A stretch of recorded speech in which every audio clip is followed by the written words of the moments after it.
This is what I experienced minutes after setting foot in my family's hometown.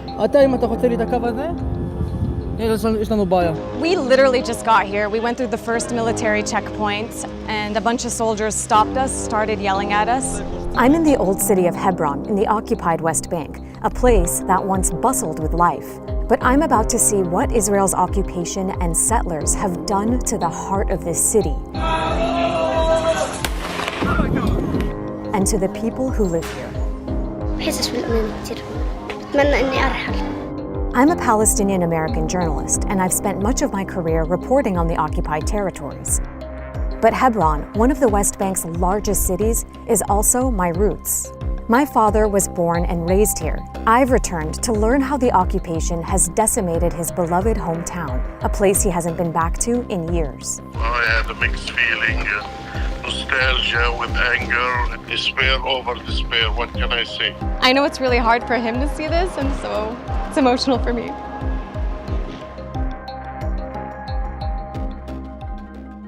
So we're officially on our way to Hebron.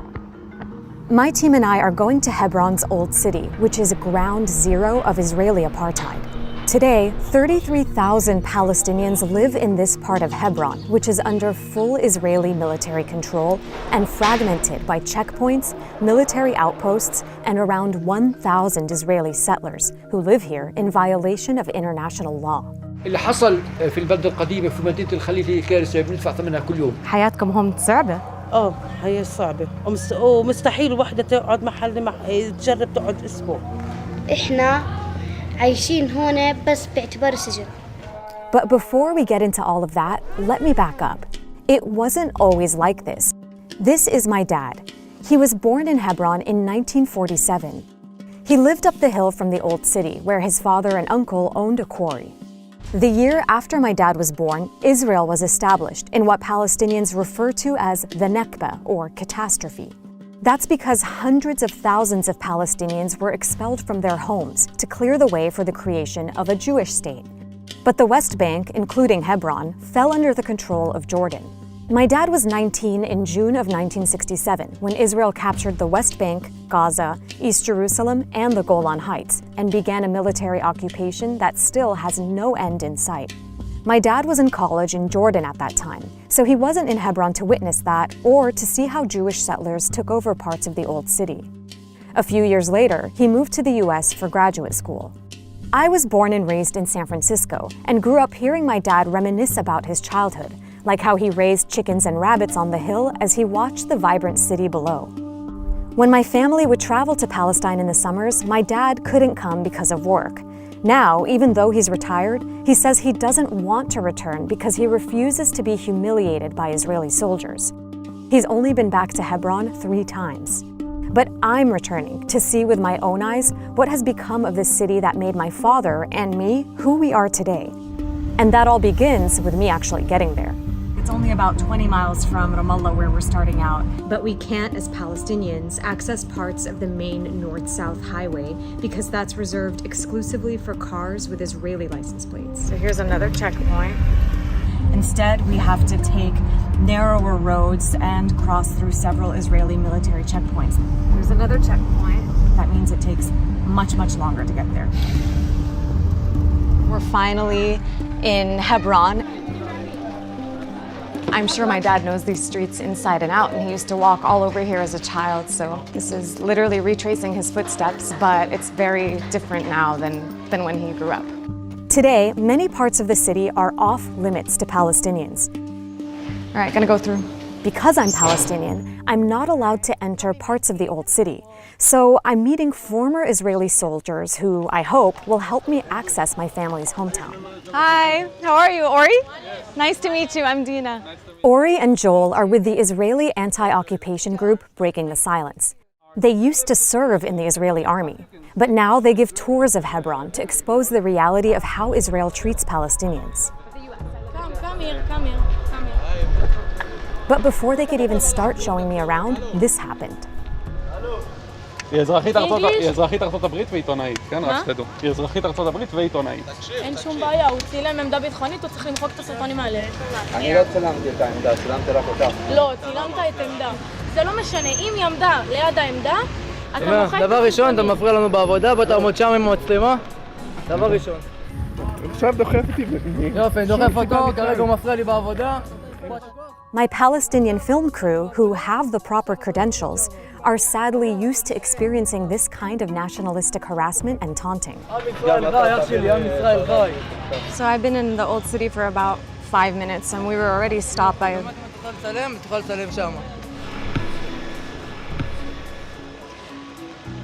We literally just got here and a bunch of soldiers stopped us, started yelling at us, started harassing my cameraman. They just asked to see our IDs. I showed my US passport. To all of a sudden have like 6 or 7 armed Israeli soldiers just swarm you. It's honestly really upsetting that this is how you get welcomed to your own home city. The former soldiers I'm spending the day with say this is a typical scene. When you consider the fact that they grew up in Israeli society, they have education and media and a political system, all of those elements are telling them that Arabs are scary, you know, Palestinians are bad. And then they get an opportunity when they're in the army, they have power in their hands, and it's not surprising that they use it. Finally, the soldiers give us back our IDs. Let's continue, right? It's a very classic demonstration of one of the elements of the occupation, which is complete arbitrariness, right? And every soldier in the occupied territories has the authority on his own decision to detain anyone for 3 hours. Yeah? So we were not delayed here for 3 hours, and we are going to continue our tour, obviously, but it's an example. But what a way to start the day. I'm about to learn that what I just experienced is nothing compared to what the Palestinians who live here go through every day. كيف الحياة هون يعني شفتك هلا عم بتمر في حاجز. صعب عندنا هون كثير. This is Fadil, who has lived in this home his whole life. In the 1980s, Israel set up this checkpoint in front of his house. Fadil now has to check in every time he leaves or enters his own home. كيف بضايقوا عليكم؟ زي ما انت شايفه بخلوش قرايبنا يجوا علينا. حترى. يعني بنتي متجوزه هي مسموح لها تيجي جوزها لا. واو، وهلا لما بتمرق ايش لازم تفرجيه؟ اسمه ورقم هويتي. وانت بتقدر تمشي هون مش ممنوع؟ بس لحديتي. واو. هون ممنوع. Fadil isn't alone. Thousands of other Palestinians in Hebron are also forced to pass military checkpoints just to go home. The military also bans Palestinians from using certain streets, as Ori shows me. On that street over there, Palestinians are allowed to walk and open businesses, but not allowed to drive. The yellow street on the map is a street where Palestinians are only allowed to walk, not allowed to drive, and not allowed to open businesses. The streets that we're heading towards are mostly sterile, meaning that no Palestinian in the whole wide world can walk on those streets. If you do one step over here, no Palestinians are allowed here. If we take one step here, here Palestinians are allowed. And I don't know any other word to call this than apartheid. All these restrictions help Israel maintain its hold on Hebron, but they're also in place to protect Israeli settlers. And the ones in Hebron are known for being among the most violent in all of the occupied West Bank.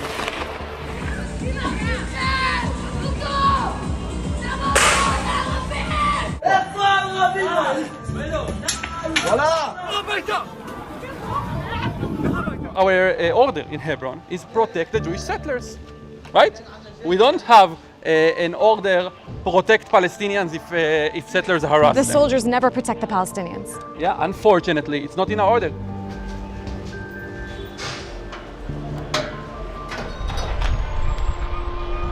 This is kind of a common sight here in the old city.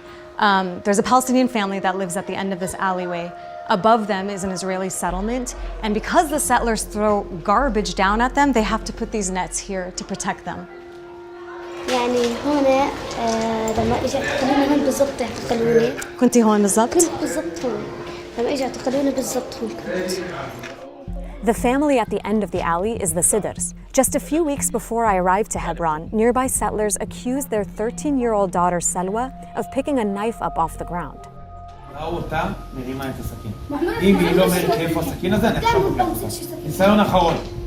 فقد كل جيبتي معيش ولا سكينة أنا. אבל שלא מלס. הכל זה אני עכשיו לוקח. איתי אצלי. יאללה, תביא זיכרון. תביא זיכרון. ממנוע. اعتقلوني واخذوني يعني على مدرسة أسامة وقعدوا يحاولوا معي. قعدت ساعة لما فلتوني، قعدت ساعة لما فلتوني يعني كثير ساعات لما فلتوني وحققوا معي. بتخافي يعتقلوكي كمان مرة؟ أنا حسيت إنه وأنا نايمة حسيت إنه بدهم يعتقلوني بنص الليل. So we're standing here and I'm talking to her in front of her home, and every time we hear a noise she looks up, and I asked her, are you afraid the settlers are throwing something down at you? And she said, yeah, لأنه بصير كتير إنه بيرموا عليكم. كتير بصير، يعني إذا شفناهم بيلعبوا خلاص بدهم يرمونا، بدهم يرموا علينا حجر، وإحنا بنقعد نتفرج عليهم يعني. أولاد المستوطنين. طبعاً أولاد المستوطنين، يعني أخي صار يحكي لي إياه يطلع محل ألعابهم. حرام. كيف بيلعبوا، وإحنا نفسنا خلينا ننزل عندهم نلعب، قلت له كيف ننزل، هذا احتلال. كمان إحنا ما بنقدرش يعني ننزل من هون 24 ساعة في الدار، يعني زي باعتبار السجن. Just talking to her, it's really you don't feel safe at all. Like it's not a life that people should or can accept. So how did Hebron end up feeling like a prison for its people? After the Israeli occupation began in 1967, Hebron was among the first places Jewish settlements were built. This illegal land grab captured international attention. Now there's pressure for large-scale Jewish resettlement. And to some people, this looks very much like colonization. Some settlers said they were coming to Hebron because of its sacred place in Judaism, as the burial site of Prophet Abraham and his family. Others said they moved there in response to a massacre of Jews that happened in 1929. That's when rising tensions over European Jewish immigration aimed at turning Palestine into a Jewish state led to violence. More than 60 Jews were killed, and homes and synagogues were destroyed in the ancient city. But even after the settlers moved in, Hebron's streets weren't segregated. Then, in 1994, everything changed. An American-Israeli settler armed with an assault rifle entered the Ibrahimi Mosque during Ramadan and killed 29 Palestinians. Palestinian fury as the victims of the mosque massacre are rushed to hospital in Hebron. Doctors say most were shot in the back as they knelt to pray. The shooter was ultimately overpowered by survivors and killed. But today, many Israelis in nearby settlements continue to honor him. In response to this massacre and the unrest that followed, Israel punished the victims, closing off roads and choking the economic lifeblood of this Palestinian city. You know, we're just seeing so many empty houses, empty storefronts, Israeli flags everywhere, soldiers stationed everywhere checking us. Since the crackdown, over 1,500 Palestinian-owned shops have closed for good, and more than 1,000 Palestinian families have moved away from Hebron city center. They have decimated the old city Israel has. And it's really unfortunate to see. I mean, this should be a thriving, bustling marketplace right now, and it's completely empty. Look at these empty homes, used to be the prime real estate in the West Bank. She's harassing a Palestinian right now, just because he's sweeping. What we can just see here, the Palestinians clean the street, they just tried to clean around the military post to do their job, yeah, because this is still a street where Palestinians are allowed to walk. And this settler woman told them that they shouldn't enter there, they cannot enter this, even though it's a military post. Please don't touch our camera. That's wild. A settler woman got mad at the Palestinian for sweeping the street, and then she attacked us and our cameras and tried to block us from filming. Many of Hebron's settlers moved here from the United States. Assédio came from Brooklyn a few years ago. Does it bother you that you're living somewhere so heavily militarized where Palestinians that have been here for generations are getting kicked out of their houses and can't walk on certain streets? So I'll ignore the use of the term Palestinian since there is no such nation or people. It doesn't bother me at all. Militarization is a thing happening all across the world. I'm not up to anything and nobody's invading my space for no reason. I don't care. يعني أكثر من مرة الأولاد الصغار كان عندي توم يبقوا في نزل المستوطن كان دا يدبهم على تحت.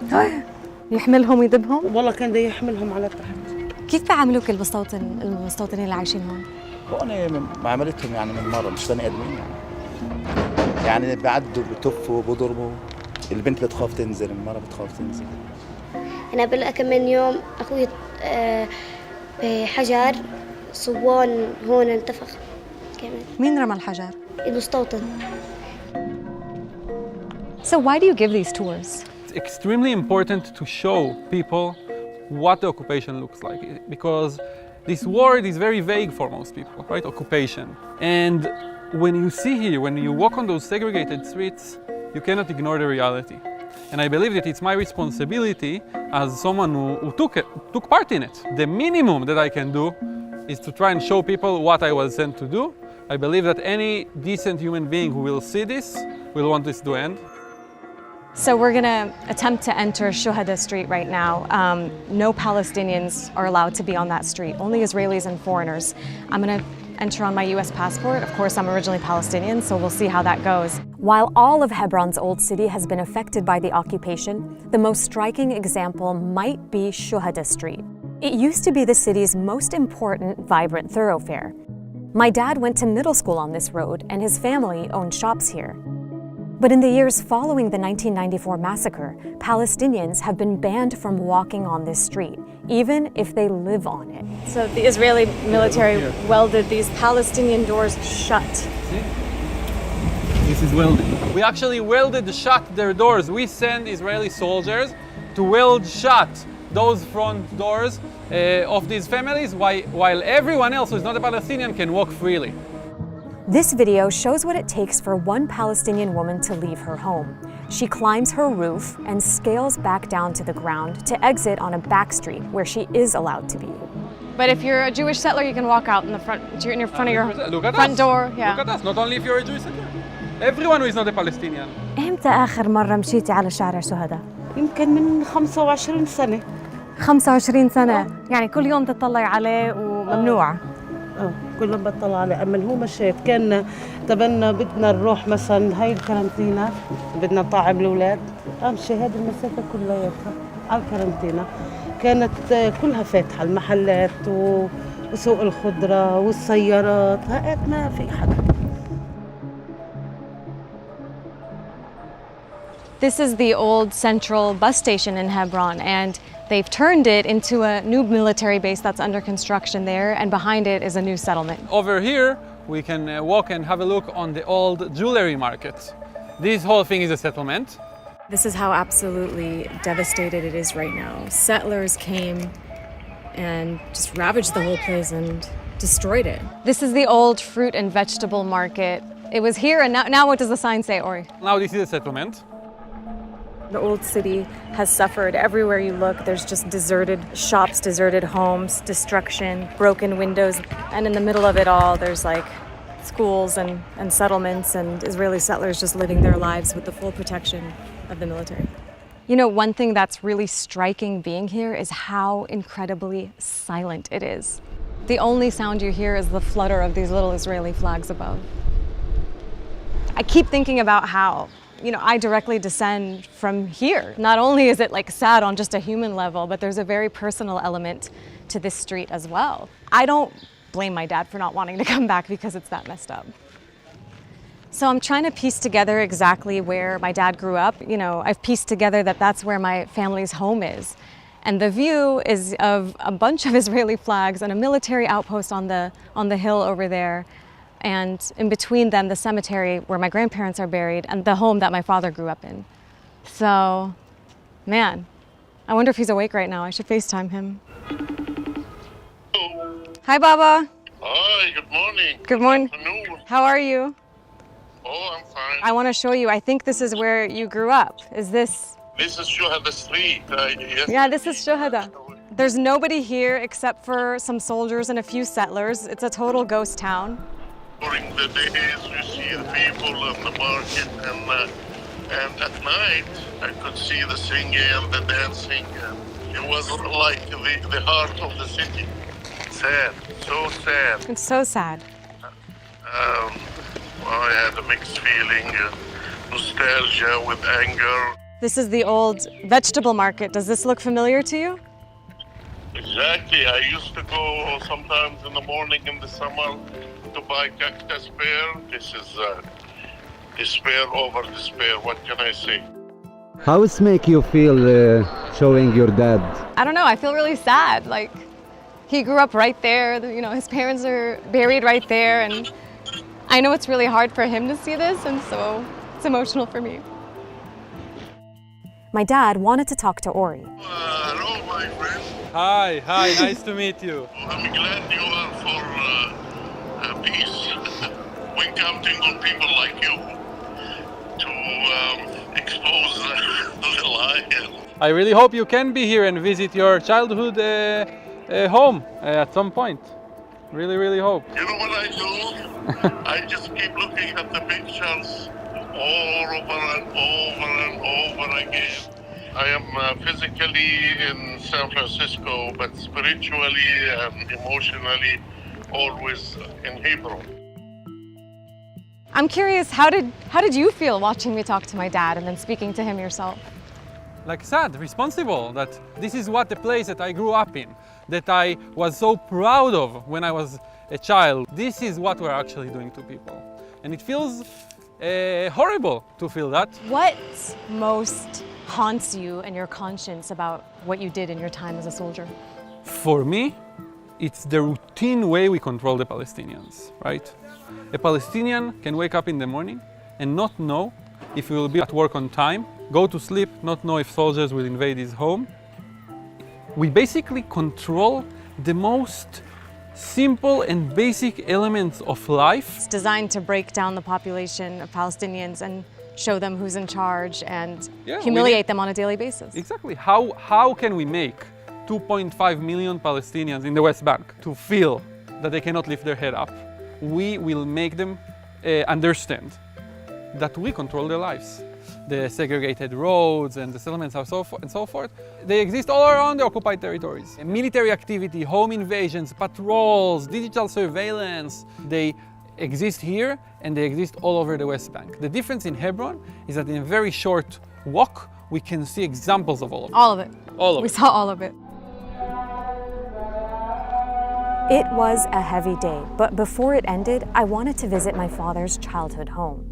As I stood on the roof overlooking the old city, I thought about how the landscape today is completely different from the one he looked out at when he stood in this same spot. And I couldn't stop thinking about everyone I met and the price they're paying for remaining. رغم ذلك أنت ضايل هون. طبعا دارنا بيتنا وين نروح؟ بس في غيرك سافر وهاجروا. في اللي معه مصاري بيطلع، احنا على باب الله. الحمد لله. عمرك فكرتي ترحلي من هون؟ لا ليه؟ لا شو ما هو كل مشاكلي معاهم عشان ارحل من هون. ملايين دفعوا له. اخر مره زهقوا وحطوا لي شك مفتوح. ما قبلت. وانت مش راضيه؟ وانا مش راضيه. ليش مش راضيه؟ ما خلص، ما هو اذا هذه راحت شو بده يضل؟ اذا اخذوا البيت شو بده يضل؟ لسه عمرك تخافي ولا عمرك عينك تخافي. انا بحب بنتي تكون قويه قد حالها. انا قد حالي وقويه. يا لما اجي اعتقل بنتي اعطاني درس الاحتلال. اعطاني اياه اذا انت ضابط اسرائيلي بتتعامل مع البنت هيك. شو بدك يكون بيني وبينك السلام؟ انا اقول لك شغله واحده، اذا انا مش حامي حالي، يعني انا ماشي هون انا مش حامي حالي، كيف بدي احمي اولادي انا؟ It's hard to shake the idea that this Palestinian father could have been my dad. I could have been Selwa. This could have been my life. Hey everyone, thanks for watching this video from El Khalil here in Hebron. Let me know in the comments what surprised you most about this experience, about this place, and stay tuned for the rest of our videos in our series filmed here in the occupied West Bank. Next up, I have a video looking at the Palestinian Christian minority here.